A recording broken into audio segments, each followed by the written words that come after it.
So, und damit darf ich euch ein bisschen mitnehmen. Einen wunderschönen guten Tag. Wir dürfen zusammen Motorrad fahren. Und als allererstes werden wir mal die S1000 nehmen.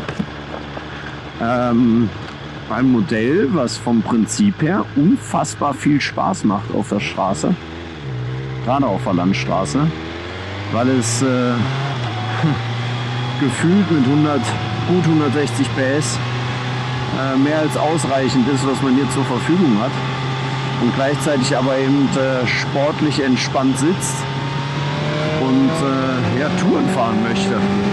Touren fahren, genau wie wir jetzt hier gerade vor der Nase haben, ein bisschen die Eifel eben begutachten. Auf zwei Rädern macht es ja besonders viel Spaß, wie wir auch sehen am Gegenverkehr. Und für euch sind wir natürlich gerne immer wieder unterwegs, weil wir auch die Möglichkeiten haben, zum Beispiel die S1000 und die M1000 gegeneinander ein bisschen zu testen. Und ich gehe davon aus, dass nicht jeder von euch diese Option hat. Und deswegen machen wir es für euch. Und das extrem gerne.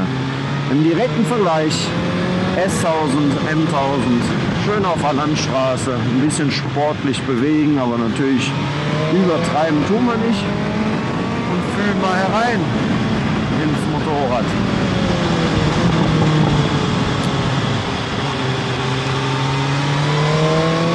Dazu zu sagen ist eigentlich direkt, schlechte Motorräder gibt es heute nicht mehr, zumindest aus meiner Sicht.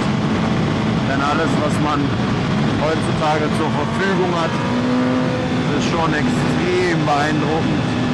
Sowohl von der einerseits Technik der Komponenten, wie aber natürlich auch von den Motoren. Und das ist gerade hier in dem Thema pam, pam, pam, pam, pam, einfach schön. Denn wie wir sehen, M1000, da ist ja noch ein bisschen mehr Bums drin als in der S. Auch wenn man sich das schwer vorstellen kann, dass man das braucht. So.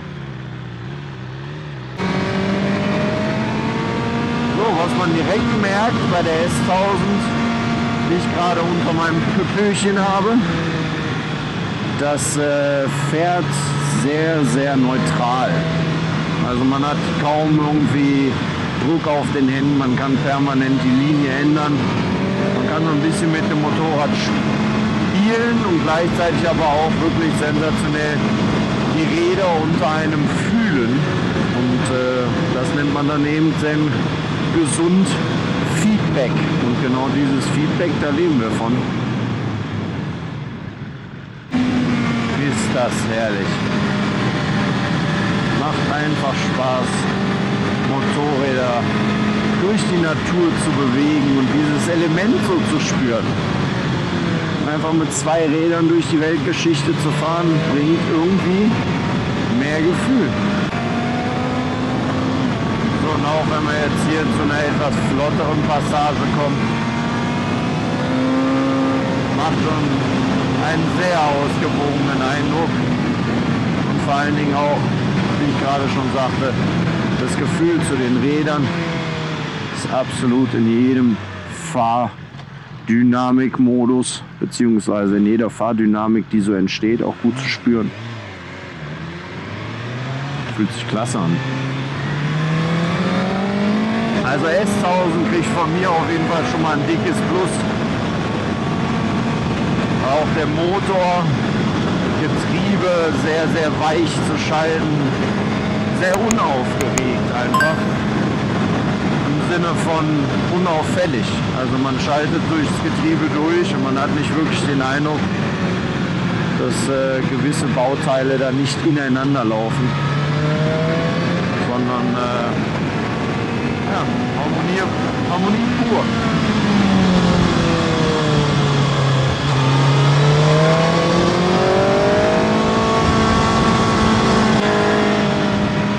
Auch hier durch die Wechselkurven. Absolut souverän. So souverän, dass man gar nicht schneller fahren darf, beziehungsweise auch mag, denn wie gesagt, der Genuss sollte immer im Vordergrund stehen, bloß nicht anfangen zu pushen, schon gar nicht auf der Landstraße. Auch nochmal ganz kurz zur Sitzposition, die ist halt jetzt hier in dem Fall optimiert mit sowohl Lenker bzw. Sitzbank, Fußrasten, also Ergonomie angepasst. Und da muss ich sagen, ich mit meinen 1,73 und knapp 70 Kilo fühle mich sportlich wohl auf dem Bike, aber es ist eben so, dass der Knieschluss auch nicht zu eng ist, sondern echt angenehm.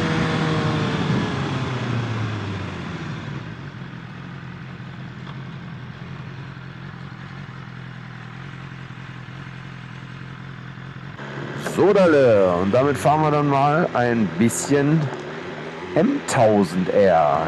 Die S hatten wir gerade. Ich kann nicht sagen, dass es keinen Spaß gemacht hat. Die M ist natürlich aufgrund ihres Grundcharakters, und da stechen natürlich als allererstes mal die Motorleistung bzw.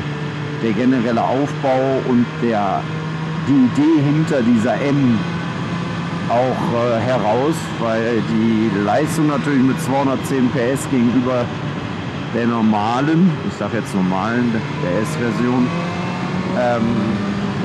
ja, was soll ich sagen, 210 PS auf einer Landstraße, auf einem Naked Bike auszupressen, nein danke, das machen wir gar nicht erst, da brauchen wir nicht dran zu denken. Sie zu haben, ist natürlich ein erhabenes Gefühl, ist schön, dass es die Option gibt, aber man muss natürlich auch so ein bisschen bei beiden Motorrädern bedenken, was sie im Preissegment für einen Unterschied machen.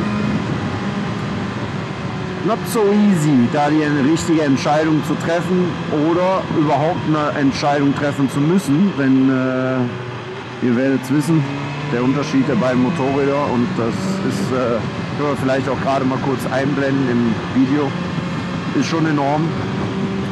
Nichtsdestotrotz gehen wir da mal neutral rein.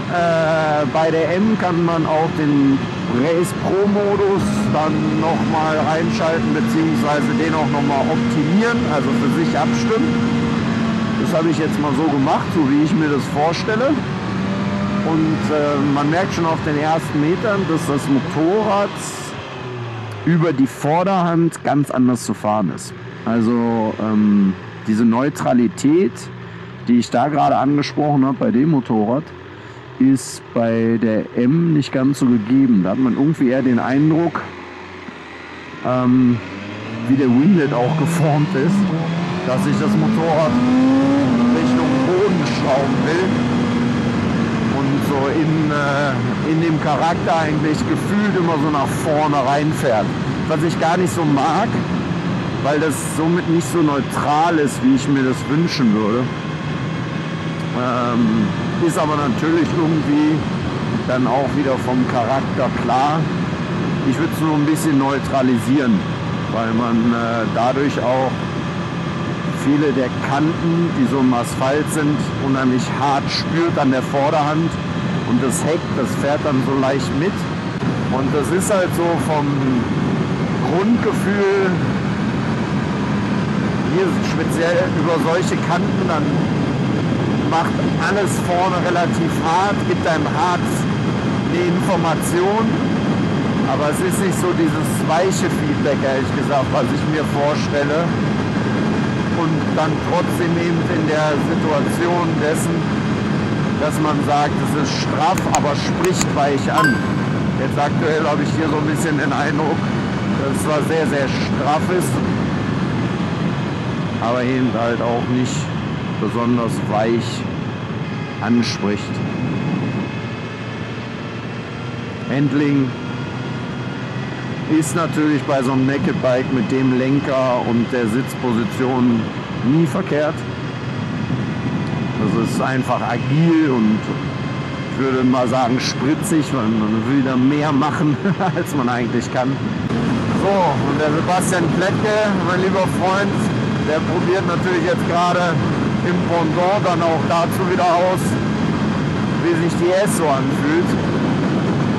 Und dann tauschen wir uns halt drüber aus und mal so ungefiltert die Eindrücke dann später mal besprechen. Testfahren, Probefahren, austauschen und ein bisschen Gefühl einfach für das Motorrad aufbauen, auch für zum Beispiel in dem Fall Sitzposition identisch, Fußrasten und Sitzbank. Lenker, Erhöhung auch gleich, beziehungsweise die Kröpfung, aber nicht die Breite. Das ist bei der M hier ein bisschen breiter. Für mich persönlich als 1,72, 73 Männchen, sage ich mal so, doch extrem aggressiv, also sehr weit auseinander. Da hätte ich es ehrlich gesagt ein bisschen schmaler wie bei der S lieber. Aber auch das ist natürlich ja, etwas, was man personifiziert einstellen lassen kann, beziehungsweise sich auch dann das Setup sucht. Aber wir wollen ja mal die Motorräder so neutral wie möglich bewerten oder den Eindruck eben schildern. Und da sind genau solche Fahrten jetzt richtig. Was ich gerade schon gemerkt habe, im Gegensatz zu der S, wie gesagt, anderes Motorenkonzept. Das hier, blöd gesagt, ist ein Rennmotor und das ist ein ja, 160 PS, überragend souveräner Motor, der einfach ja, alles kann, was er können muss. Und bei dem hier merkt man schon, wenn man etwas untertouriger unterwegs ist und den Schaltautomat bedienen will, sowohl nach oben beziehungsweise die dann auch nach unten, also die Blipper-Funktion dann mit geschlossenem Gas ohne Kupplung einfach runterschaltet, funktioniert es zwar sauber, aber man merkt, dass das Getriebe schon straffer ist. Also einfach in dem Schaltweg mehr Widerstand hat, was umso höher du den Motor drehst, schon wieder angenehmer wird. Aber dieser sportliche Charakter natürlich, wenn er nicht gebraucht wird, immer noch da ist. Und das halt alles dann dadurch nicht holzig wird, wäre übertrieben gesagt. Aber halt schon so einen gewissen straffen Charakter hat. Und dieses Motorrad fährt so unauffällig. Da fahre ich einfach durch die Gegend. Mit dem Motorrad fahre ich schon mehr das Motorrad durch die Gegend und spüre auch überall eben diese gewisse Härte in der Sportlichkeit, die es auch verkörpern soll, beziehungsweise in der Schärfe, die es verkörpern soll. Macht aber uneingeschränkt viel Spaß, das kann man sagen.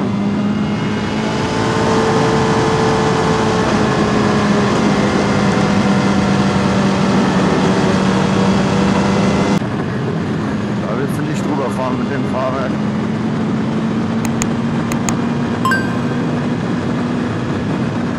Wirklich, mit dem Fahrwerk fängst du an, um Wellen herumzufahren. Nicht drüber, sondern drumherum, weil du nicht willst, dass dir das Ding hier in die Händekante rennt. Das ist jetzt deutlich besser, nachdem die Zugstufe aufgemacht wurde. Oh, Alter! Naja, ich sagte es gerade, deutlich besser. Das ist besser, 10%. Aber da fehlen noch 40%, um es perfekt zu machen. Mindestens mal. Das ist in die Ecken rein, auf der Bremse, nicht das Gefühl, was du haben willst. Das fühlt sich eher an, dass du reintauchst und dann da unten feststeckst, anstatt dass die Gabel im Endeffekt eintaucht und dann weich damit arbeitet. Und gar nicht oben arbeitet, sondern im Endeffekt unten der Bereich arbeitet.